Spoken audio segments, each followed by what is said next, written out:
नमस्कार दोस्तों, एक बार फिर से मेरे YouTube चैनल पर आप सबका स्वागत है। आज हम GWF हीगल के बारे में पढ़ने वाले हैं। ये BA पॉलिटिकल साइंस ऑनर्स के बच्चों के लिए लेक्चर है। इसमें हम dialectical idealism, family, civil society, ethics, state और फ्रीडम के विचार को डिस्कस करेंगे। जो थ्योरी ऑफ स्टेट है उस पर ही प्रश्न पूछे जाएंगे, इसका 90% चांस है। क्योंकि थ्योरी ऑफ स्टेट लिखने समय आपको डायलेक्टिकल आइडियलिज्म के विचार को भी शॉर्ट में लिखना होगा। आपको फैमिली, सिविल सोसाइटी, एथिक्स को लिखना होगा, थोड़े थोड़े शब्दों में समझाने होंगे। उसके बाद आपको राज्य के बारे में वृहद तौर पर लिखना है। तो इसीलिए थ्योरी ऑफ स्टेट जो है वह मोस्ट एक्सपेक्टेड क्वेश्चन है। तो चलिए शुरू करते हैं। तो जो GWF हीगल है उनका जन्म हुआ था स्टुटगार्ट में। स्टुटगार्ट एक जगह है जर्मनी में। ये एक जर्मन फिलोसफर थे। इनका जन्म 1770 को होता है। 27 अगस्त के दिन इनका जन्म होता है 1770 में स्टुटगार्ट में। जो स्टुटगार्ट है यह एक स्थान था आपका वेरिंटम वर्ग नाम का एक स्थान है जर्मनी में। उसके अंतर्गत ये स्थान जो है स्टुटगार्ट नाम का आता था। और जो वेरिंटम वर्ग है वह एक आपका किंगडम था, छोटा सा एक राज्य था। और ये प्रोटेस्टेंट पॉपुलेशन से भरा हुआ था। आपको पता होगा कि जो क्रिश्चियनिटी है वह मार्टिन लूथर जो किंग थे, मार्टिन लूथर किंग सीनियर। देखिए, मार्टिन लूथर किंग जब मैं कहता हूं ना तो ये टाइटल दिया गया था। एक तो मार्टिन लूथर किंग जूनियर है जिन्होंने ब्लैक राइट के लिए लड़ा अमेरिका में 1960s में। और एक है मार्टिन लूथर किंग, है ना। मार्टिन लूथर किंग ने 95 थेसिस नाम का बुक लिखा था। और इन्हीं के एफर्ट से जो है वह प्रोटेस्टेंट सेक्ट जो है अलग हुआ क्रिश्चियनिटी का।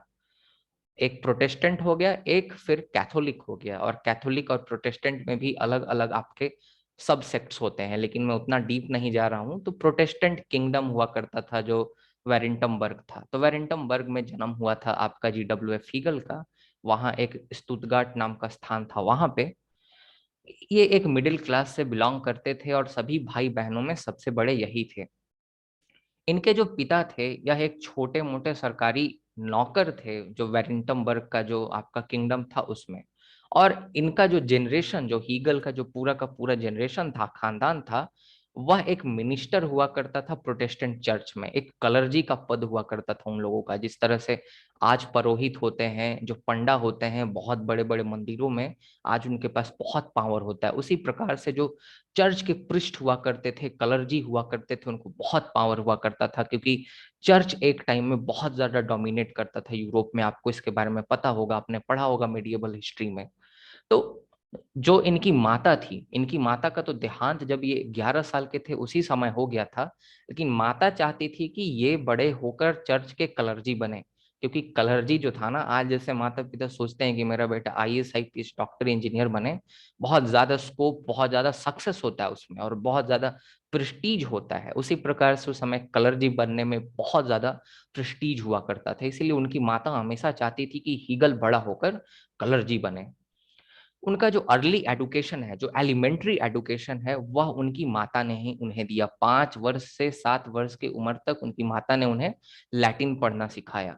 फिर उसके बाद 7 वर्ष की उम्र में उनको जिम्नाजियम भेज दिया गया। जिम्नासियम जो है वो स्कूल्स को बोला जाता है, एक तरह से स्कूल समझ सकते हैं।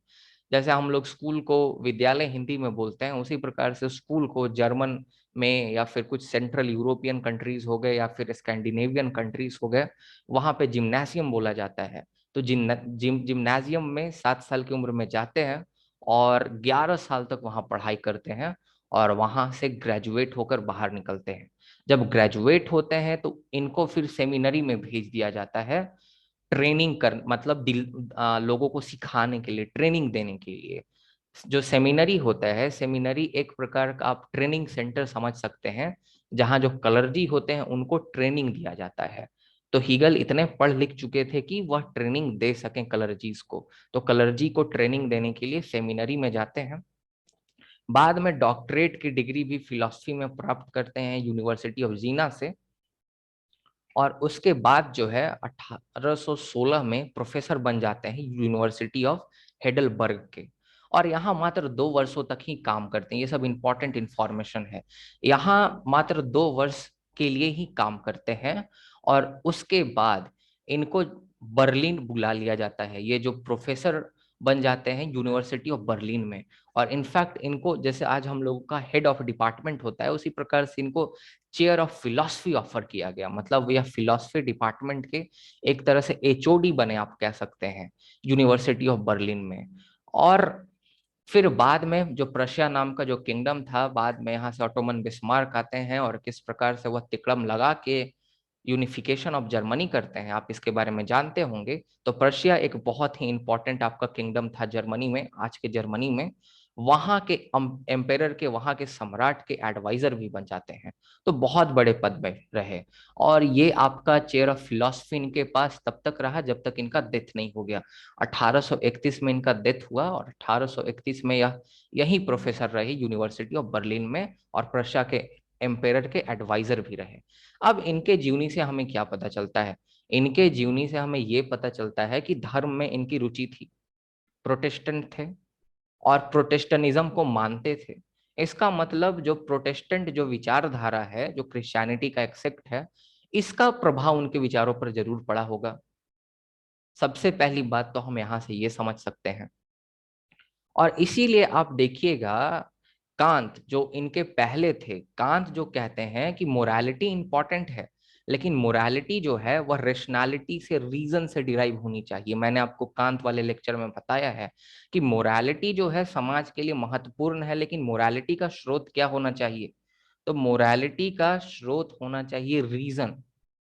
लेकिन यहां पर कांत से जो है यह सहमत नहीं है। हीगल कहते हैं कि नहीं, जो रिलीजन है, रिलीजन का अपना महत्व है, हमें रिलीजन से ही मोरालिटी को डिराइव करना चाहिए। और रिलीजन जो है इसका अपना महत्व है समाज में, सोशल लाइफ में, इसीलिए रिलीजन को महत्व दे रहे हैं। तो इसीलिए इनका जीवनी जो है इंपॉर्टेंट है अपने आप में समझना। फिर ये रूसो से, कांत से, प्लेटो और एरिस्टोटल से काफी ज्यादा इंस्पायर्ड होते हैं। इनफैक्ट मैं कहूंगा प्लेटो और एरिस्टोटल से। जो प्लेटो का जो राज्य का जो सिद्धांत था, स्टेट का क्या काम है? कॉमन गुड, मतलब लोगों की भलाई करना, सबके इंटरेस्ट में काम करना, सबके हित में काम करना। और इसीलिए आप देखिएगा कि जो हीगल हैं वो भी स्टेट के कॉमन गुड को जो है एक्सेप्ट करते हैं, कि राज्य का कार्य होता है सबके कॉमन गुड के लिए। राज्य जो होता है वह कॉमन गुड चाहता है सबका। इसके बारे में हम आगे डिस्कस करेंगे। तो प्लेटो और एरिस्टोटल के विचार से काफी ज्यादा प्रभावित थे जो हीगल थे वो। फिर उसके बाद इनके जो वर्क्स हैं, ये इंपॉर्टेंट वर्क्स हैं जो कि आपको ध्यान में रखना है। फिनोमेनोलॉजी ऑफ स्पिरिट जो इन्होंने सबसे पहले लिखा, ये इंपॉर्टेंट बुक है। उसके बाद science of logic. Science of logic book से यह पूरे जर्मनी में फेमस हो गया, क्योंकि ये काफी ज्यादा आपका इंपॉर्टेंट बुक था और काफी इसने ख्याति बटोरी, काफी ज्यादा ये फेमस हुआ ये जो बुक है। फिर इंसाइक्लोपीडिया ऑफ फिलोसफिकल साइंस इन्होंने लिखा। और जब इन्होंने ये बुक लिखा तो इससे इनकी ख्याति पूरे के पूरे यूरोप में हो गई, पूरा यूरोप इनको जानने लगा। फिर उसके बाद दो और इंपॉर्टेंट पुस्तकें हैं, फिलॉसफी ऑफ राइट और फिलॉसफी ऑफ हिस्ट्री। ये आपको ध्यान में रखना है कि ये जो हीगल की दो पुस्तकें हैं, ये इनके डेथ के बाद पब्लिश होती हैं। मतलब जब इनकी मौत हो जाती है, इसके बाद इनके जो बेटे होते हैं इसको पब्लिश करते हैं। तो ये कभी कभी यूजीसी नेट या फिर एमए एंट्रेंस एग्जामिनेशन में पूछ लिया जाता है, आप इसको जरूर ध्यान में रखें। तो ये तो हीगल के वर्क्स हो गए। अब उसके बाद हम थोड़ा हीगेलियनिज्म के बारे में चर्चा करने की कोशिश करेंगे कि हीगेलियनिज्म का क्या अर्थ होता है, वह इंपॉर्टेंट है हमारे लिए। हिगेलियनिज्म को समझने के लिए आपको ये जो ट्रायडिक रिलेशन है यहाँ पर स्क्रीन पर दिया हुआ है, आपको ये समझना पड़ेगा। देखिए, तीन कंपोनेंट्स मैंने यहाँ पर लिया है। मैंने यहाँ पर इंडिविजुअल अर्थात व्यक्ति, मैंने यहाँ पर सोसाइटी अर्थात समाज, और मैंने यहाँ पर राज्य अर्थात स्टेट को रिप्रेजेंट किया है। अब जितने भी आपके इजम्स होते हैं, ISM से जो एंड करने वाले, सबके सब आइडियोलॉजीज हैं, सबके सब विचारधाराएं हैं। और ये जो विचारधाराएं हैं, इनमें से कुछ विचारधाराएं व्यक्ति को महत्व देती है, कुछ विचारधाराएं समाज को महत्व देती है, और कुछ विचारधाराएं राज्य को महत्व देती है। तो सबसे पहले अगर हम लिबरलिज्म की बात करें या एनार्किज्म की बात करें, तो लिबरलिज्म और एनार्किज्म के लिए व्यक्ति सबसे महत्वपूर्ण है। लिबरलिज्म का कहना है कि व्यक्ति जो है वह केंद्र में होता है और व्यक्ति का हित सर्वोपरि है, व्यक्ति अपने आप में एंड है, और सोसाइटी और स्टेट को व्यक्ति के हित में काम करना चाहिए। Society and state must work in the interest of individual. That is said by liberalism or anarchism. In fact, anarchism, it is actually denying the state. For anarchists, the state is the impediment for the individuals. State is acting as impediment, opposition, resistance for individual. It is hampering their freedom. Therefore, anarchists, rather, they do not support the state. After that let us talk about socialism. अगर हम समाजवाद की बात करें तो समाजवाद जो है वह समाज को ज्यादा महत्व देता है. समाजवाद या मार्क्सवाद की भी बात करें, समाज अपने आप में एंड है और समाज के हित में राज्य को और व्यक्ति दोनों को काम करना चाहिए. अगर समाज का हित पूरा होगा तो व्यक्ति का हित स्वयं पूरा हो जाएगा, ऐसा सोशलिज्म का कहना है, समाजवाद या मार्क्सवाद का, मार्क्सिज्म का. वहीं अगर हिगेलियनिज्म की बात की जाए तो हिगेलियनिज्म राज्य को अधिक महत्व देता है. हीगल के लिए राज्य जो है वह केंद्र में था. हीगल कहते हैं कि जो राज्य है, राज्य सबसे महत्वपूर्ण है, राज्य अपने आप में एंड है और इंडिविजुअल और सोसाइटी को दोनों को राज्य के हित में काम करना चाहिए, स्टेट के इंटरेस्ट में काम करना चाहिए. स्टेट का इंटरेस्ट फुलफिल होगा तो ऑटोमेटिकली इंडिविजुअल का इंटरेस्ट फुलफिल हो जाएगा. तो ये कॉन्सेप्ट, ये जो समरी है, एक तरह से जिस्ट है, जो निचोड़ है इस लेक्चर का, मैंने यहाँ पे रिप्रेजेंट किया है. और सबसे पहले मैं आपको ये बता दिया कि स्टेट हीगल के लिए सबसे ज्यादा इंपॉर्टेंट है. उसके बाद चलिए हम चर्चा करते हैं डायलेक्टिकल मटेरियलिज्म के बारे में, सॉरी डायलेक्टिकल आइडियलिज्म के बारे में. डायलेक्टिकल मटेरियलिज्म ने तो कार्ल मार्क्स ने दिया है. कार्ल मार्क्स जो है वह हीगल से ही प्रभावित होकर बाद में डायलेक्टिकल मटेरियलिज्म की थ्योरी देते हैं. मैंने लेक्चर भी उसमें बनाया है. सबसे पहले हम डायलेक्टिकल मेथड के बारे में समझते हैं. ये जो द्वंद्वात्मक पद्धति होती है, यह होती क्या है. सबसे पहले द्वंद्वात्मक पद्धति को, डायलेक्टिकल मेथड को सोक्रेट्स ने अपनाया था. ऐसा हमें प्लेटो के राइटिंग्स में देखने को मिलता है. देखिए, सोक्रेट्स का लिखा हुआ तो कुछ हमारे पास है ही नहीं. सोक्रेट्स के बारे में जो भी हमें पता चलता है वो प्लेटो के राइटिंग से हमें पता चलता है, प्लेटो के द रिपब्लिक नाम के बुक से हमें पता चलता है. तो प्लेटो ने ऐसा हमें बताया है कि सोक्रेट्स ऐसे पहले व्यक्ति थे जिन्होंने डायलेक्टिकल मेथड को इम्प्लॉय किया, मतलब उसको यूज करना शुरू किया. डायलेक्टिकल मेथड में क्या होता है कि हम एक तरह से डिस्कशन करते हैं, डिबेट करते हैं, आपस में बातचीत करते हैं. एक कोई टॉपिक ले लेते हैं, उस पर बातचीत करते हैं. अगर कोई एक व्यक्ति ने कोई विचार दिया, अगर उसमें हमें कुछ कमी लगी तो हम उसको काटते हैं, बोलते हैं देखो भाई, ये तो तुम इतना सही बोल रहे हो पर इसको ऐसे थोड़ा सा करना चाहिए. तो सबसे पहले जो विचार आया उसको हम बोलेंगे थेसिस, मतलब वो हो गया वाद. हिंदी में उसको वाद बोला जाता है. उसके बाद उसके जो ऑपोजिशन में एक विचार आया, वो विचार सही था लेकिन उसमें कुछ कमियां थी. उस कमी को दूर करके ये जो दूसरा विचार लाया गया डिस्कशन में, जो दूसरे व्यक्ति ने कुछ विचार दिया, वह हो जाएगा एंटीथेसिस, अर्थात प्रतिवाद. लेकिन वह जो एंटीथेसिस आएगा वह भी अपने आप में कंप्लीट ट्रूथ नहीं होगा, उसमें भी कुछ ना कुछ कमियां होंगी. इसीलिए कोई तीसरा व्यक्ति बैठा हुआ होगा, वह बोलेगा कि अरे तुम भी सही बोल रहे हो लेकिन देखो इसको अगर थोड़ा ऐसे करोगे ना और ज्यादा बेहतर लगेगा. तो जो तीसरा व्यक्ति बोला उसके विचार को हम सिंथेसिस बोलेंगे, जिसमें थेसिस एंटीथेसिस के कुछ ना कुछ गुण तो जरूर हैं लेकिन उसको बेहतर बनाने के लिए उसने कुछ और अपने गुण दे दिए, अपने कुछ और आइडियाज दे दिए, और उसे हम कहेंगे संवाद. तो वाद, विवाद और संवाद. इसी तरह से जो सिंथेसिस होगा उसमें भी अगर कुछ कमियां दिखेंगी तो वह सिंथेसिस बाद में चल के थेसिस बन जाएगा. और फिर ये थेसिस, एंटीथेसिस, सिंथेसिस, ये साइकिल चलता जाएगा जब तक जो है अल्टीमेट ट्रूथ तक इंसान ना पहुंच जाए.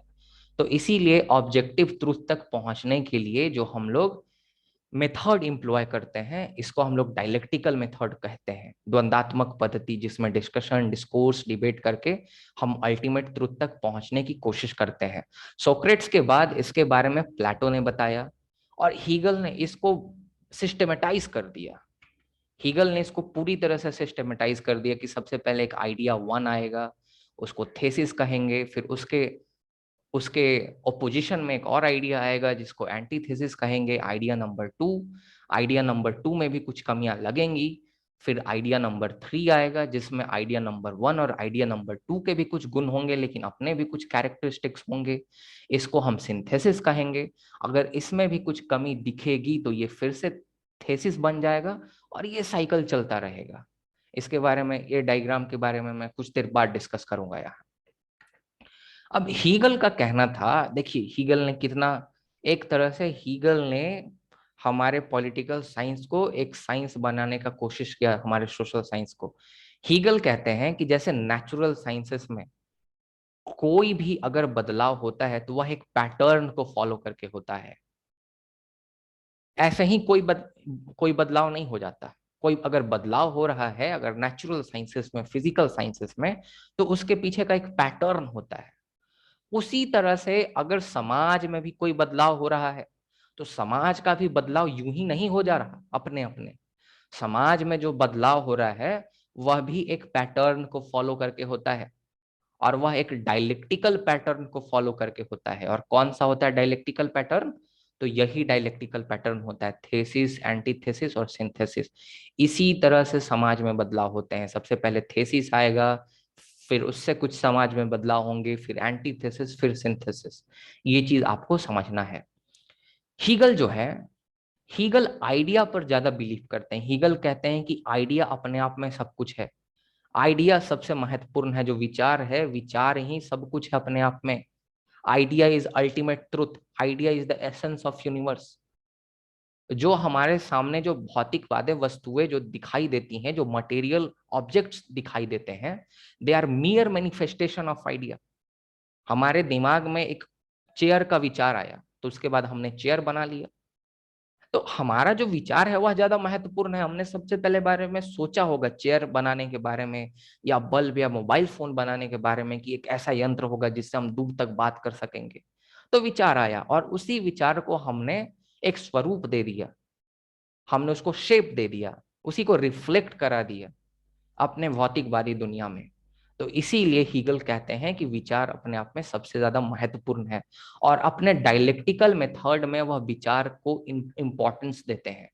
इसीलिए इनके डायलेक्टिकल मेथड को डायलेक्टिकल आइडियलिज्म कहा जाता है, क्योंकि यहाँ फोकस आइडियाज पर है। हीगल कहते हैं कि आइडियाज सबसे इंपॉर्टेंट है। ये सब चीज मैंने आपको बता दिया। वह कहते हैं कि अगर आइडिया में कुछ बदलाव होगा तो ये समाज के हर एक चीज में बदलाव लाके रख देगा। If there would be the change in idea, it will bring the change in everything of the society. विचार में बदलाव से समाज का राजनीति बदलेगा, समाज का सामाजिक जो स्ट्रक्चर है, जो ढांचा है वो बदलेगा, इकोनॉमिक ढांचा भी बदलेगा। तो विचार जो है बहुत स्ट्रांग, बहुत शक्तिशाली होता है। और सबसे पहले एक विचार आता है, उसे हम थेसिस कहते हैं। उस विचार में कुछ ना कुछ कमियां होती हैं। उसके ओपोजिशन में एक विचार आता है एंटीथेसिस, और उसके बाद फिर सिंथेसिस। मैंने बहुत बार ये चीज को आपको समझा दिया। अब हीगल कहते हैं कि सबसे पहले परिवार का विचार आया था। लेकिन जो परिवार का विचार था वो क्यों आया? क्योंकि वहां इंडिविजुअल का विचार था, व्यक्ति का विचार था। लेकिन व्यक्ति जो है उसके विचार में कमियां थी। व्यक्ति जो है वह अपने आप सब कुछ, अपना सेल्फ सफिशिएंट नहीं था। व्यक्ति अपने कामों को खुद नहीं कर पाता था। व्यक्ति को कुछ जरूरतें थी, व्यक्ति को कुछ फिजिकल नीड था, व्यक्ति को कुछ इमोशनल और मेंटल नीड था। इसीलिए व्यक्ति ने फैमिली बना लिया, फैमिली का आइडिया आ गया। पर फैमिली का आइडिया भी अपने आप में सेल्फ सफिशिएंट नहीं था, क्योंकि एक परिवार सब कुछ जो है यह प्रोड्यूस नहीं करता। हो सकता है कि एक कोई सुनार का परिवार हो, गोल्ड स्मिथ का परिवार हो एग्जाम्पल के तौर पर गोल्ड स्मिथ का परिवार है तो उसको तो फिर जो परिवार ऐसा है जो किसानी करता है उसका जरूरत पड़ेगा। क्योंकि गोल्ड स्मिथ का परिवार है, अगर सोने का कारोबार करता है, गोल्ड का कारोबार करता है, तो सोना तो नहीं खाएगा ना। उसको तो एक किसान परिवार की जरूरत पड़ेगी, एक किसान इंडिविजुअल की जरूरत पड़ेगी जो उसको अनाज ला के देगा। उसको लोहार परिवार की जरूरत पड़ेगी, जो ब्लैक स्मिथ है उसकी जरूरत पड़ेगी। उसको एक ऐसे परिवार की भी जरूरत पड़ेगी, ऐसे व्यक्ति की भी जरूरत पड़ेगी जो कि उसके बच्चों को शिक्षा दे। तो इसीलिए जो परिवार है वह अपने आप में सेल्फ सफिशिएंट नहीं है, सभी जरूरतों को पूरा नहीं कर पाता। इसीलिए सिविल सोसाइटी का आइडिया आया। अब यहाँ सिविल सोसाइटी के बारे में मैं आपको समझा देता हूँ। सिविल सोसाइटी बहुत ही कंफ्यूज्ड टर्म है अपने आप में, बहुत लोग समझते नहीं हैं इसको। थोड़ा इसको गौर से सुनिएगा और समझने की कोशिश कीजिएगा, यही मैं बता रहा हूँ, आगे फिर नहीं बताऊंगा। सिविल सोसाइटी का जो विचार है सबसे पहले सिसेरो ने दिया। सिसेरो एक थिंकर है मेडिएवल पीरियड में, आपने सुना होगा इनके बारे में, सिसेरो के बारे में। अब जो सिसेरो हैं, इन्होंने सिविल सोसाइटी टर्म का इस्तेमाल किया था राज्य के संदर्भ में, स्टेट को रिप्रेजेंट करने के लिए। सिसेरो के बाद जो दूसरे थिंकर हैं जिन्होंने सिविल सोसाइटी का विचार दिया, वह है जॉन लॉक। जॉन लॉक अपने राइटिंग्स में टू ट्रीटीज ऑफ गवर्नमेंट में सिविल सोसाइटी टर्म को अनगिनत बार इस्तेमाल करते हैं। पर यहाँ जॉन लॉक जो है, यह भी अगर आम तौर पर बोलें, अगर डीप कॉन्सेप्ट में ना जाकर अगर आम तौर पर बोलें, तो जॉन लॉक के लिए भी सिविल सोसाइटी स्टेट के इक्विवेलेंट था। John Locke civil society state के लिए इस्तेमाल करते हैं, थॉमस हॉब्स कॉमनवेल्थ शब्द का इस्तेमाल करते हैं स्टेट को रिप्रेजेंट करने के लिए। तो जॉन लॉक ने भी सिविल सोसाइटी टर्म का इस्तेमाल किया। लेकिन हीगल एक पहले ऐसे थिंकर बने जिन्होंने सिविल सोसाइटी और स्टेट दोनों के बीच में एक डिफरेंशिएशन क्रिएट किया। हीगल ने कहा कि नहीं, सिविल सोसाइटी और स्टेट एक नहीं होता, सिविल सोसाइटी और स्टेट में फर्क होता है। सिविल सोसाइटी का क्या मतलब होता है? सिविल सोसाइटी का मतलब ऐसी संस्थाएं या ऐसे व्यक्ति जो आपकी जरूरतों को पूरा करते हैं, लेकिन वह राज्य नहीं है, वह स्टेट से रिलेटेड नहीं है। फिर से मैं कहता हूं, सिविल सोसाइटी ऐसी संस्थाएं और ऐसे व्यक्ति जो आपके हितों को पूरा करते हैं, जो आपकी जरूरतों को पूरा करते हैं, आपके इंटरेस्ट को पूरा करते हैं, but they are not the part of state. Private schools, private school आपके हित को पूरा कर रहा है, आपके जरूरत को पूरा कर रहा है, बिल्कुल आपको शिक्षा दे रहा है। प्राइवेट हॉस्पिटल्स आपके हित को पूरा करता है, आपके जरूरत को पूरा करता है, बिल्कुल पूरा करता है। तो ये सब सिविल सोसाइटीज के एग्जाम्पल्स हैं। सिविल सोसाइटी जो है उसका राज्य से कुछ लेना देना नहीं होता, लेकिन वह आपकी जरूरतों को पूरा करता है। और सिविल सोसाइटी जो है वह अपने हितों को ध्यान में रखते हुए, अपने इंटरेस्ट को ध्यान में रखते हुए जो है आपकी जरूरत को पूरा करेगा। आपको स्कूल पढ़ाएगा तो फी भी तो चार्ज करता है। तो सिविल सोसाइटी अपने भी हित को देखता है। लेकिन जो स्टेट है, स्टेट जो है वह कॉमन गुड के लिए है। स्टेट जो है सिर्फ और सिर्फ व्यक्तियों के हित को देखता है। एक कल्याण का भाव है स्टेट में, कॉमन गुड, जो सबका भला करता है और उसका कोई भी अपना कोई भी हित साधने की कोशिश नहीं करता। ऐसा जो है कहना है आपका हीगल का। तो मुझे उम्मीद है कि आपको सिविल सोसाइटी का मतलब समझ में आ गया होगा। सिविल सोसाइटी का मतलब सिर्फ ऑर्गेनाइजेशन से नहीं है, इसका मतलब इंडिविजुअल से भी है। गांव में डॉक्टर डॉक्टर या फिर गुरुजी, टीचर लोग जो गांव में शिक्षा देते हैं, सिविल सोसाइटी। इनफैक्ट पढ़ो तो वैसे सिविल सोसाइटी है। जो मेरा यूट्यूब चैनल है आपके हितों को पूरा कर रहा है, लेकिन अपने हितों को ध्यान में रखते हुए। और राज्य से मेरा कुछ लेना देना है नहीं, स्टेट से। मैं सरकारी आदमी तो हूं नहीं, पढ़ो तो वैसे तो सरकारी है नहीं। तो ये भी एक सिविल सोसाइटी है। तो आपको समझ में आया होगा कि सिविल सोसाइटी क्या होता है। तो सिविल सोसाइटी व्यक्ति के हितों को कुछ हद तक पूरा तो करता है, लेकिन इसमें स्वार्थ की भावना होती है और व्यक्ति के सभी हितों को पूरा नहीं कर पाता। इसीलिए राज्य का आइडिया आया। और राज्य जो है सिंथेसिस है, अपने आप में अल्टीमेट रियलिटी है। इनफैक्ट हीगल कहते हैं कि state is the March of God on earth. अर्थात राज्य जो है धरती पर भगवान का स्वरूप है। अब यहां पर देखिए, बहुत बड़ा कंफ्यूजन है लोगों के बीच में। इनफैक्ट टीचर्स भी गलत पढ़ाते हैं। मेरे भी एक दो टीचर्स ने मुझे गलत बताया था।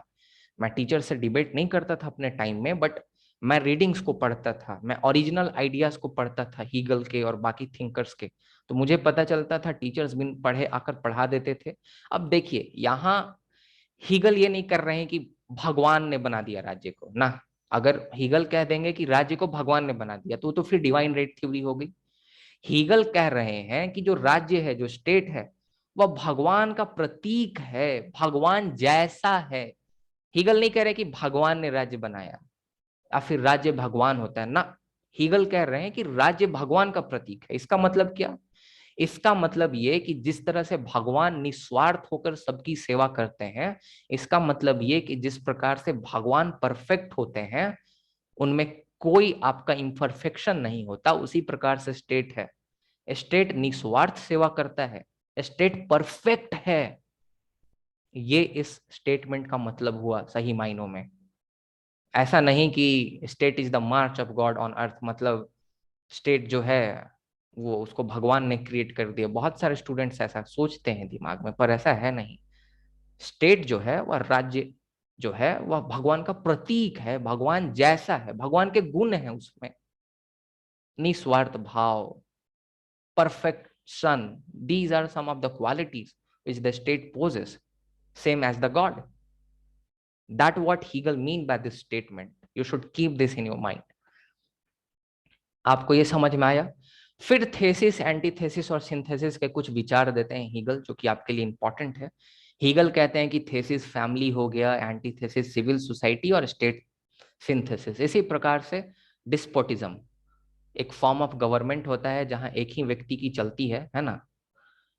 दूसरा है डेमोक्रेसी। तो डेमोक्रेसी एंटीथेसिस हो गया, डेमोक्रेसी थोड़ा बेहतर होगा। लेकिन सिंथेसिस जो अल्टीमेट आइडिया होगा वह है कॉन्स्टिट्यूशनल मोनार्की। तो यहां से एक और क्वेश्चन बन सकता है एम एंट्रेंस एग्जामिनेशन में। Best form of government for Hegel was not a democracy, Hegel was supporting monarchy. And which kind of monarchy? Constitutional monarchy. ये इंपॉर्टेंट क्वेश्चन है। फिर उसके बाद हीगल कहते हैं कि सबसे पहले इनऑर्गेनिक वर्ल्ड आया, इनऑर्गेनिक दुनिया आई, फिजिकल वर्ल्ड आया, उसका आइडिया आया। फिजिकल वर्ल्ड का मतलब कि माउंटेन्स आए होंगे, वाटर आया होगा, सूर्य होगा, ये सब चीजें आई, फिजिकल वर्ल्ड जो निर्जीव चीजें हैं। उसके बाद फिर हमारे पृथ्वी पर ऑर्गेनिक वर्ल्ड डेवलप हुआ, फिर पेड़ पौधे आए, फिर जानवर आए, और अंत में फिर जाकर ह्यूमन बींग्स का विकास हुआ। ऑर्गेनिक वर्ल्ड में डायनासोर्स आए थे, याद होगा। फिर बाद में ह्यूमन बींग्स का विकास हुआ, और ह्यूमन बींग्स अपने आप में सिंथेसिस है कि क्योंकि ह्यूमन बींग्स ऐसा ऑर्गेनिक प्राणी है जो सोच सकता है, जिसके पास रीजन है, रेशनैलिटी है। तो ये आपका डायलेक्टिकल आइडियलिज्म का कुछ आपका एग्जाम्पल्स हो गया जो कि हीगल देते हैं और जो कि आपको जानना चाहिए।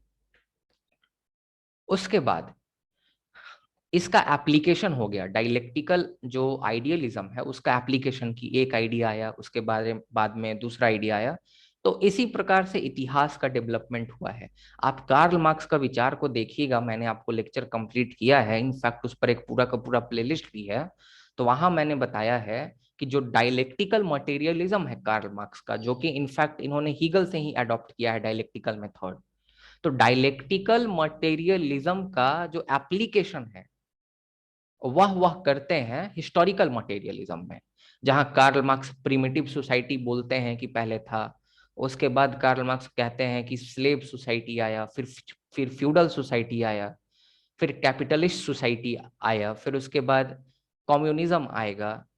तो ये हिस्ट्री का इंटरप्रिटेशन करते हैं अपने डायलेक्टिकल मेथड पर, जिसको डायलेक्टिकल मटेरियलिज्म कहा जाता है। तो कार्ल मार्क्स हीगल के बाद में आए थे, है ना। पर हीगल ने भी अपने जो आपका जो उनका आइडियलिज्म का कॉन्सेप्ट है, डायलेक्टिकल आइडियलिज्म का, उससे इन्होंने हिस्ट्री को इंटरप्रेट करने की कोशिश की कि किस प्रकार से इतिहास में डेवलपमेंट हुआ है, किस प्रकार से इतिहास डेवलप किया, इवॉल्व हुआ। और इसको हीगल फिलॉसफी ऑफ हिस्ट्री कहा जाता है, या आमतौर पर हम हिस्टोरिकल आइडियलिज्म भी कह देते हैं। ये टर्म लेकिन हीगल ने इस्तेमाल नहीं किया। जब बाद में मार्क्स ने हिस्टोरिकल मटेरियलिज्म का कॉन्सेप्ट दिया, उसके बाद हम लोग हीगल के लिए हिस्टोरिकल आइडियलिज्म शब्द का इस्तेमाल करने लगे। तो सबसे पहला विचार आया, स्टेज 1 फिजिकल और ऑर्गेनिक वर्ल्ड आया, मैंने आपको बता दिया क्या होता है। दूसरा ऑर्गेनिक वर्ल्ड आया, दूसरे स्टेज पर दूसरा विचार। इसमें भी कमियां थी, ह्यूमन बींग्स आया, ह्यूमन बींग्स ने फैमिली बनाया, फैमिलीज मिलकर सिविल सोसाइटी बना ली। और लास्ट स्टेज में स्टेट, हाईएस्ट स्टेज में स्टेट आया। और स्टेट जो है वह सर्वोपरि है, एंड है अपने आप में, उससे बड़ा कुछ डेवलपमेंट नहीं हो सकता इतिहास का। स्टेट मार्च ऑफ गॉड है ऑन अर्थ, भगवान का प्रतीक है। तो ये चीज आपको समझना है। ये भी समझना है हीगल ये भी कहते हैं कि अगर हम हिस्ट्री में एक स्टेज से दूसरे स्टेज में डेवलप करते हैं, तो ये तो सही बात है कि हिस्ट्री का जो आपका अगला वाला स्टेज है वह ज्यादा डेवलप्ड होता है, लेकिन ऐसा नहीं है कि हिस्ट्री का जो पिछला वाला स्टेज है वह बिल्कुल ही खराब था। उसमें भी कुछ गुण होते हैं, और वो जो गुण है ना, वो आगे वाले स्टेज में आने चाहिए। एग्जाम्पल मैं देता हूं, आज हम लोग 2022 में रह रहे हैं। आज का समाज जो है बिल्कुल न्यूक्लियर हो चुका है। फ्लैट्स में मैं आजकल यहाँ दिल्ली में शिफ्ट हुआ हूँ, कोई मुझे नहीं पता कौन आगे है, कौन बगल में रहता है, कौन कहाँ रहता है, मुझे कुछ नहीं पता। सामाजिकता है नहीं, कम्युनिटी है नहीं। वही अगर मैं 1950 के दशक में रहता, इनफैक्ट, और ऐसा नहीं है सिर्फ दिल्ली में नहीं, ऐसा हमारे होम टाउन रांची में भी है, लेकिन जहाँ मेरा गांव है ऐसा नहीं होता। वहां पर, वहाँ कम्युनिटीज हैं। तो हम लोग अगले स्टेज पर डेवलप कर गए, एक मॉडर्न सोसाइटी में डेवलप कर गए। तो मॉडर्न सोसाइटी जो है इसके अपने कुछ फायदे हैं, पर ऐसा नहीं है कि इससे पहले वाला जो स्टेज था उसमें कुछ गुण ही नहीं था। उसमें कम्युनिटेरियनिज्म का गुण था, कम्युनिटी थी, वहां एक समुदाय था जो एक दूसरे की चिंता करता था, एक दूसरे की फिक्र होती थी उसको। तो हीगल कहते हैं कि जो पिछला वाला जो स्टेज है वहां से भी हम लोग बोरो कर सकते हैं, और पिछला वाला स्टेज में कुछ बोरो करने लायक है नहीं, ये बात गलत है। पिछला वाला स्टेज से भी हम बोरो कर सकते हैं, ये चीज आपको ध्यान में रखना है। फिर उसके बाद एथिक्स, फैमिली और सिविल सोसाइटी के बारे में। देखिए, मैंने लगभग लगभग सब चीज आपको बता दिया, यही सब चीजें बार बार रिपीट होंगी, है ना। तो इथिक्स क्या होता है? तो इथिक्स आपके रूल्स होते हैं, रेगुलेशंस होते हैं, प्रोटोकॉल्स होते हैं, ऐसे सिद्धांत होते हैं जो कि एक व्यक्ति के एक्शन को, उसके क्रियाकलापों को, उसके बिहेवियर को गवर्न करते हैं। और जो इथिक्स होते हैं वह एक तरह से नॉर्म्स और वैल्यूज हैं, मूल्य हैं समाज के। इथिक्स, जैसे में कोई बड़ा व्यक्ति आता है तो मैं उसका पैर छूता हूं, या आप भी उसके पैर छूते होंगे, तो ये इथिक्स है, एक प्रिंसिपल है जो कि हमारे एक्शन को गवर्न कर रहा है। एक ऐसा एक्शन कि कोई बड़ा आएगा तो क्या करना है, तो पैर छूने हैं। तो प्रिंसिपल है, कुछ सिद्धांत बनाए गए हैं। स्कूल कैसे जाना है, यूनिफॉर्म में जाना है, आईडी कार्ड लगा कर जाना है, इथिक्स है। ईमानदारी, ये सब मोरालिटी होता है। एक्चुअली मोरालिटी और इथिक्स में फर्क होता है, आप लोग बाद में समझिएगा, बट अभी मोरालिटी इथिक्स को मैं एक ही लाइन में लेकर समझा रहा हूँ, है ना। ऑनेस्टी हो गया, ट्रुथफुलनेस हो गया, सच्चाई, सच बोलना, ईमानदारी, ये सब इथिक्स है। गवर्निंग प्रिंसिपल, अगर आप कुछ काम कर रहे हैं तो ईमानदारी के साथ करेंगे, चोरी नहीं करेंगे, तो ये इथिक्स होता है। तो इसी तरह से इथिक्स को हीगल ने भी डिस्क्राइब किया है कि इथिक्स ऐसा प्रिंसिपल होता है जो कि इंडिविजुअल के एक्शन को जो है गवर्न करता है। नॉर्म्स और वैल्यूज होता है जो कि इंडिविजुअल के एक्शन को गवर्न करेगा, कि इंडिविजुअल अगर कोई काम कर रहा है तो उस समय में वह अपना कैसा बिहेवियर शो करे। अब हीगल जो है ना, हीगल दो तरह के इथिक्स को जो है वह कहते हैं कि जो इथिक्स है दो तरह का होता है। Hegel divided the ethics into two categories. The first was moral ethics. पहला आपका होता है मॉरल इथिक्स। मॉरल इथिक्स जो है ऐसे प्रिंसिपल्स हैं जो कि आपको बताते हैं कि आपके अधिकार क्या क्या हैं, और आपका धर्म क्या है, आपका दायित्व का क्या क्या है, आपका ड्यूटी क्या है, आपका रिस्पॉन्सिबिलिटी क्या है समाज के प्रति, राज्य के प्रति। तो ये हो गया मॉरल एथिक्स। ऐसे प्रिंसिपल्स जो कि आपको बता रहे हैं, ऐसे सिद्धांत कि आपके अधिकार क्या हैं और आपके दायित्व क्या हैं जिसका निर्वहन आपको करना है। और दूसरा होता है सोशल एथिक्स। सोशल एथिक्स जो है वह सोशल लाइफ के लिए इंपॉर्टेंट है। और सोशल एथिक्स में हीगल कहते हैं कि तीन चीजें आती हैं।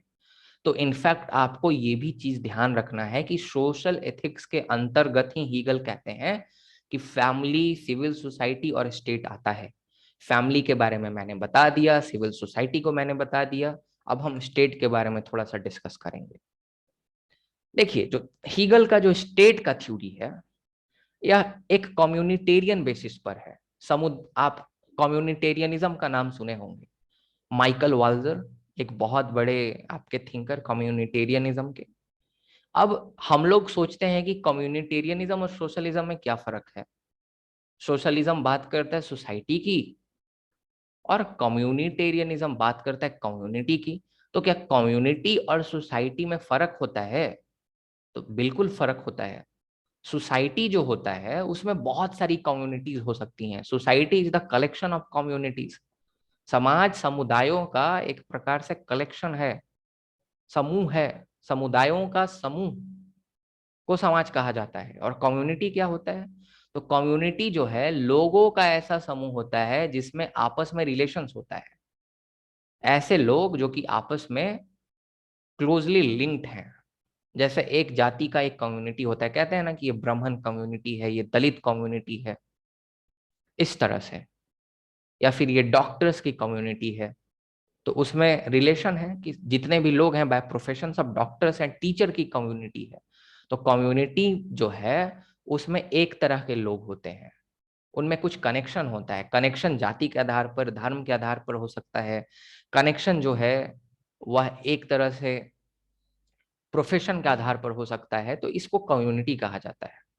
तो कम्युनिटेरियनिज्म जो है वह कम्युनिटी को सपोर्ट करता है, और सोशलिज्म पूरे के पूरे सोसाइटी को सपोर्ट करता है। मोटे मोटे तौर पर मैं आपको बता रहा हूँ।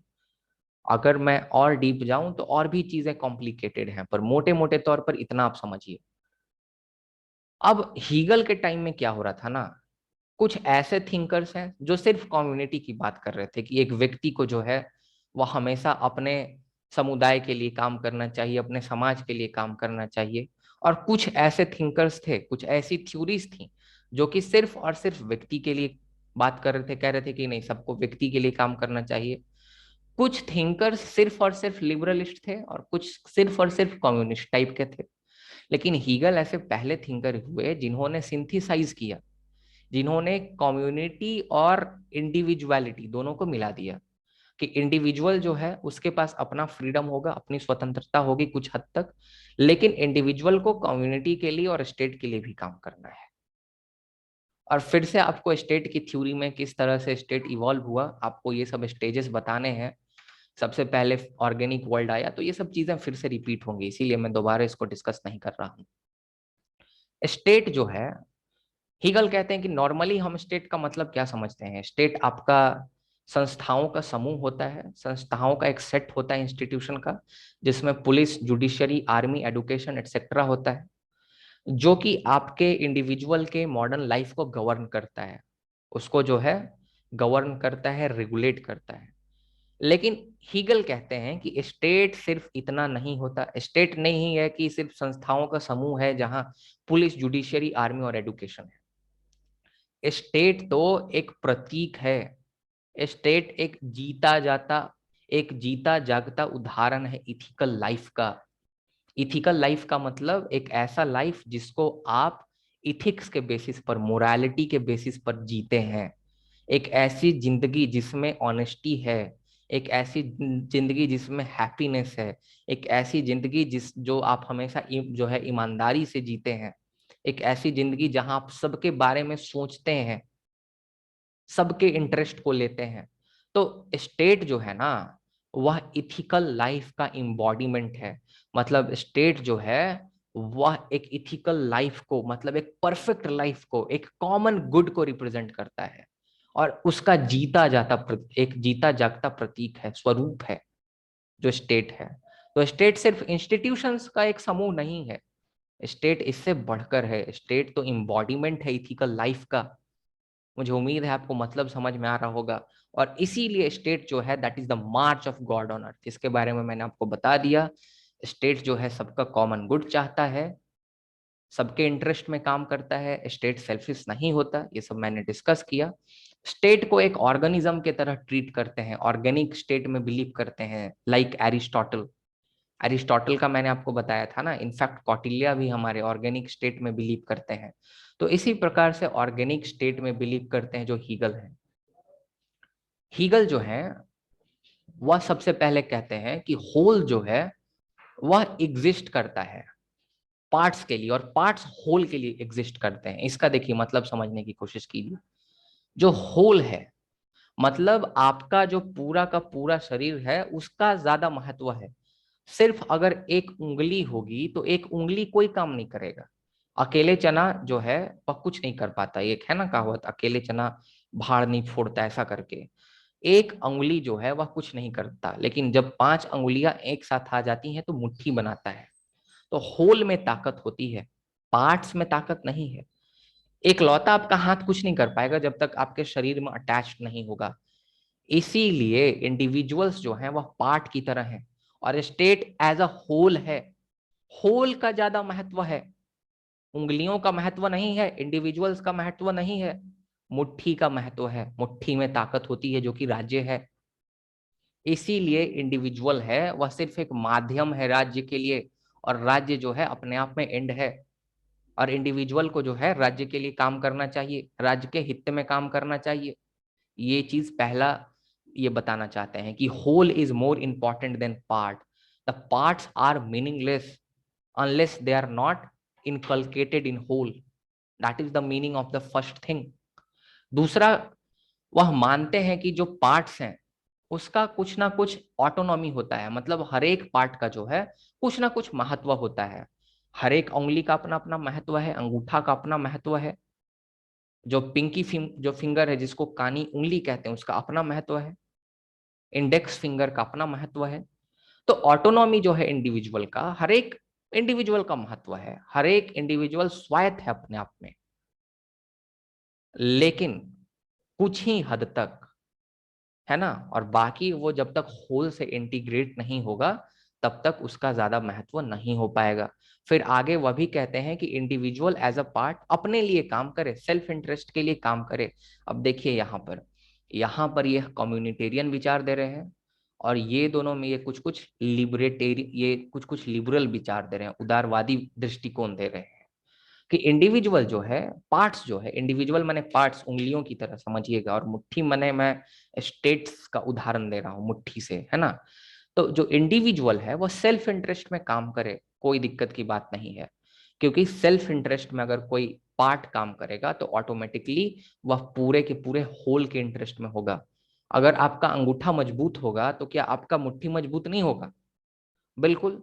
तो अगर कोई पार्ट अगर काम कर रहा है अपने हित में, एग्जाम्पल के तौर पर अगर आपके बाइसेप्स बनेंगे, आप अगर बॉडी बिल्डिंग कीजिएगा, अगर आपके बाइसेप्स बनेंगे, आपका हाथ मजबूत होगा, आपका भुजा मजबूत होगा, तो क्या उससे आपका पूरा का पूरा शरीर मजबूत नहीं होगा? तो यही हीगल कहते हैं कि सेल्फ इंटरेस्ट में पार्ट्स काम कर सकते हैं, क्योंकि अगर सेल्फ इंटरेस्ट में पार्ट्स काम करेंगे तो वह होल के इंटरेस्ट में भी होगा। तो इसीलिए इंडिविजुअल जो है अपने इंटरेस्ट में काम करें, अंततः वह स्टेट के इंटरेस्ट के लिए ही बेहतर होगा। इंडिविजुअल को अपनी ऑटोनॉमी भी है, दूसरा प्रिंसिपल में ऐसा कहते हैं, लेकिन कुछ ही हद तक। लेकिन पहले प्रिंसिपल में कहते हैं कि इंडिविजुअल्स जो हैं वह मीनिंगलेस हैं until and unless they are not the part of state. और एरिस्टोटल से आप कंपेयर कीजिए, एरिस्टोटल क्या बोलते थे कि individuals, human beings are social beings, और इंडिविजुअल का राज्य में ही महत्व है। जो इंडिविजुअल स्टेट से बाहर रहता है वह एक बीस्ट या तो फिर एक एंजल होता है। आइदर ही इज बीस्ट और he is an angel, he has no meaning outside the state. On the same line, like Aristotle, the Hegel is speaking. I hope that you are understanding what I am trying to convey. तो ये चीज आपको ध्यान में रखना है। फिर उसके बाद एल टी हॉबहाउस जो है कमेंट करते हैं हीगल के स्टेट पर। एल टी हॉबहाउस कहते हैं कि हीगल का जो स्टेट है ग्रेट बीइंग है, मतलब अपने आप में सब कुछ है, ये सब कुछ कर सकता है ना। जो हीगल का स्टेट है अपने आप में सब कुछ कर सकता है, ऐसा ग्रेट बीइंग कह के उसको संबोधित कहते हैं एल टी हॉबहाउस, है ना। उसके बाद अब फ्रीडम का विचारधारा, इनफैक्ट आपको फ्रीडम पढ़ना नहीं है लेकिन मैं आपको पढ़ा दे रहा हूँ। देखिए फ्रीडम जो है ना वह इंपॉर्टेंट विचार है, क्योंकि आप देखिए फ्रीडम को सपोर्ट कर रहे हैं, यहाँ भी ऑटोनॉमी का बात कर रहे हैं ये, यहाँ भी बात कर रहे हैं थर्ड प्रिंसिपल में भी कि सेल्फ इंटरेस्ट में काम करना चाहिए इंडिविजुअल को, है ना। तो फ्रीडम को सपोर्ट तो कर रहे हैं और फ्रीडम इंपॉर्टेंट भी है हेगल के लिए। लेकिन फ्रीडम का जो इनका कॉन्सेप्ट है ना वह स्कैटर्ड है, एक जगह नहीं दिया हुआ कि फ्रीडम के बारे में इन्होंने 10 पेज लिख दिया हो। आप इनके सभी बुक्स को पढ़ेंगे तो आपको फ्रीडम के अलग अलग विचार देखने को मिलेंगे इनके बुक्स में। जैसे स्टेट का जो विचार है ना वह एक जगह है, स्कैटर्ड नहीं है, लेकिन फ्रीडम का विचार स्कैटर्ड है। फ्रीडम को ऑटोनॉमी के तौर पर देखते हैं, मैंने यहाँ भी बात की ऑटोनॉमी के तौर पर ही देखते हैं। फ्रीडम का मतलब होता है कि आपके पास शक्ति हो सेल्फ गवर्नमेंट की, आपके पास अगर शक्ति है सेल्फ गवर्नमेंट की, तो आप फ्री हैं। सबसे पहला तो ये इनका मायने होता है फ्रीडम का। दूसरा, कहते हैं कि फ्रीडम का मतलब ये भी होता है कि अगर आपके पास क्षमता है, अगर आपके पास एबिलिटी है कि अगर आप कानूनों को फॉलो करें, तो कहते हैं कि फ्रीडम है। फ्रीडम का ये मतलब नहीं है कि आपके ऊपर कोई प्रतिबंध नहीं है। हीगल जो है ऐसा नहीं कहते कि फ्रीडम का मतलब कि जो जी में आया कर दो, कोई प्रतिबंध नहीं। नहीं, फ्रीडम का मतलब ये होता है कि आप इतने सक्षम हो, आप इतने कैपेबल हो, आप इतने क्षमतावान हो कि आप कानूनों को सही से फॉलो कर सकें, आपकी इतनी बुद्धि हो कम से कम। वरना फिर एक जानवर और एक इंसान जो है ना, वो फ्री, उसमें फर्क होता है। जानवर को हम नहीं कहते कि जानवर के पास फ्रीडम है, क्योंकि फ्रीडम तो उसी के पास है जिसके पास बुद्धि होती है। बिना बुद्धि की कोई स्वतंत्रता नहीं है, ये चीज को पॉइंट आउट कर रहे हैं हीगल। कानूनों को आप फॉलो करें, अगर आपके पास कैपेसिटी है कानूनों को फॉलो करने की, तो आपके पास फ्रीडम है, ऑटोनॉमी है। और सेल्फ सफिशिएंसी, अगर आप अपने आप में सेल्फ सफिशिएंट हैं और दूसरों के ऊपर डिपेंडेंट नहीं है, तो इसका मतलब आपके पास फ्रीडम है।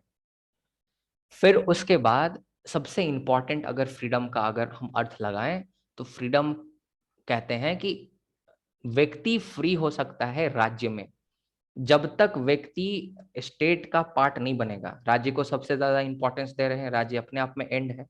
तो व्यक्ति फ्री होगा जब वह एक नागरिक होगा किसी राज्य का।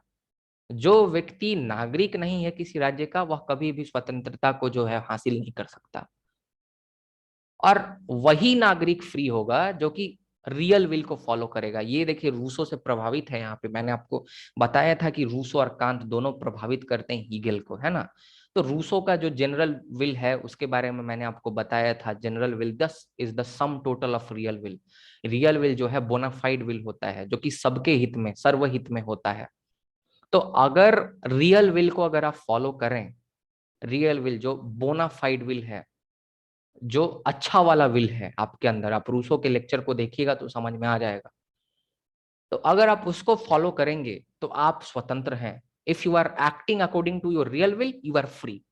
But what is representing the real will? क्या रियल विल रिप्रेजेंट कर रहा है? तो यहां पर हीगल थोड़ा सा अपना देखिए बात बदल दिए, और यहाँ पर अपना स्टेट के सुप्रीमेसी को स्थापित करने के लिए उन्होंने ऐसा ट्रिक खेल दिया। बोला कि देखो, रियल विल जो है ना, that is inculcated in state itself. Real will जो है वह राज्य में ही निहित है।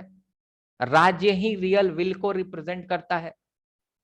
अगर आप राज्य के कमांड को फॉलो कर रहे हैं, अगर आप राज्य के हर एक बात को मान रहे हैं, तो मतलब आप रियल विल को फॉलो कर रहे हैं।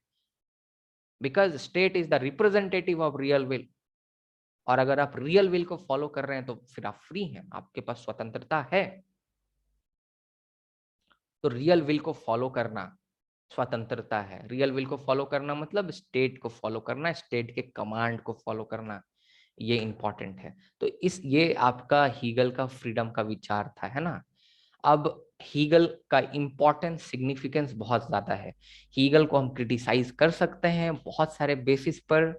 कह सकते हैं कि जो हीगल है वह एक तरह से टोटलिटेरियन कॉन्सेप्ट दे रहे हैं फ्रीडम का, क्योंकि स्टेट रियल विल को रिप्रेजेंट करेगा, ये हम कुछ कह नहीं सकते। अगर स्टेट के इंस्टीट्यूशंस करप्ट हो गए, अगर स्टेट में जो लोग हैं अगर वह अपने हित के लिए काम करने लगे, तो फिर उनका एक्चुअल विल आ जाएगा। और अगर हम स्टेट के कमांड को फॉलो करने लगे, तो फिर एक्चुअल विल को हम फॉलो करेंगे। तो बहुत सारी बातें हैं, बहुत सारा क्रिटिसिज्म है। लेकिन यहाँ हम एक क्रिटिकल अप्रेजल करेंगे हीगल का। हीगल बहुत इंपॉर्टेंट इसलिए हैं क्योंकि इन्होंने जो मेथड दिया, डायलेक्टिकल आइडियलिज्म, इसका इस्तेमाल बाद में मार्क्स ने किया। हीगल ने मार्क्सिस्ट को इन्फ्लुएंस किया, हीगल ने नाजी को, फासिस्ट को, सबको इन्फ्लुएंस किया। हीगल बहुत महान थिंकर थे। हीगल का जो मेथोडोलॉजी है वह बेस्ट है अपने आप में।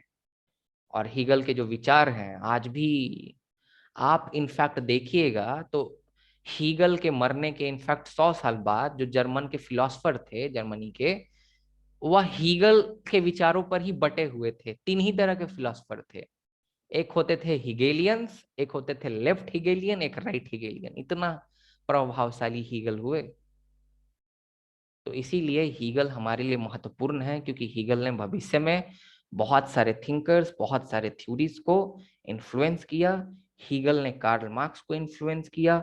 हीगल ने एक्चुअली जितने भी फासिस्ट और नाजीज हैं सबको इन्फ्लुएंस किया। हीगल ने इनफैक्ट टीएच ग्रीन को इन्फ्लुएंस किया कि जो टीएच ग्रीन है वो ब्रिटिश आइडियलिस्ट हैं, और इनफैक्ट आपको तो थॉमस ग्रीन के बारे में बहुत लोगों को पढ़ना भी है उनके सेमेस्टर्स में। मैंने देखा है थॉमस ग्रीन जो है वो सिलेबस में है ना। तो टीएच ग्रीन को हम लोग फादर ऑफ पॉजिटिव लिबर्टी मानते हैं एक तरह से। अगर देखा जाए तो टीएच ग्रीन ने सबसे पहली बार पॉजिटिव लिबर्टी के कॉन्सेप्ट को दिया था। मैं कभी मौका मिलेगा तो टीएच ग्रीन के बारे में भी बताऊंगा। तो टीएच ग्रीन भी हिगेलियन ही है, उन्होंने भी हीगल से ही इंस्पायर होकर ये जो अपना पॉजिटिव लिबर्टी का जो थ्योरी है उसको दिया था, है ना। तो ये सब चीजों को आपको ध्यान में रखना है, और मुझे उम्मीद है कि आपको हीगल समझ में आया होगा। एक कॉन्सेप्ट को समझने के लिए लेक्चर्स और स्लाइड्स होती हैं। आंसर राइटिंग के लिए आपको मेरे नोट्स लेने होंगे। आंसर राइटिंग उसमें परफेक्टली मैंने समझाया हुआ है। आंसर राइटिंग के लिए कोर पेपर सेमेस्टर 6 के लिए 165 में अवेलेबल है। मॉडर्न पॉलिटिकल थॉट, देखिए चीजें यही सब मैंने वहां भी बताई हैं, बट वो सिस्टमेटिक ऑर्डर में है और एक आंसर के पैटर्न में है, जो कि आप लिख सकते हैं हूबहू अपनी एग्जाम में भी लिखेंगे तो कोई फर्क नहीं पड़ता, बट कॉन्सेप्ट समझना ज्यादा इंपॉर्टेंट होता है। मॉडर्न पॉलिटिकल फिलॉसफी हो या फिर इंडियन पॉलिटिकल थॉट 2 हो, आईपीटी 2 हो, या फिर उसके बाद फिर public policy in India, that is available for 50 rupees. DPSM is available for 200. So all the notes are available. You can actually text me on my WhatsApp number. The WhatsApp number I'm writing here, my WhatsApp number is 7061064881. I kindly request you, first of all, text me. After that, pay the money. Always pay the money on the same number. Okay. So this is my number. You have to keep in your mind, my name is Abhishek Kumar Mishra, if you want to know my name, right? So these are some of the things which you have to keep in your mind. I hope that you are preparing well for your last semester examinations. Semester 6 is important for you. Don't worry, your examination will go well and good. The questions would be easy, so don't take any tension. I would be telling you how to approach the answer writing. Okay, with best of my knowledge and best of my experience, I will try to actually deliberate on that one. So thank you so much, have a nice day. So we will meet in next lecture. Maybe I would be completing the Indian political thought too, maybe in 2 or 3 days, because I just have to complete Rajaram Mohan Roy, that is left. I think Veer Savarkar is left, and one more, I feel that Mohammad Iqbal is left. So I would be completing them soon. Bye, have a nice day.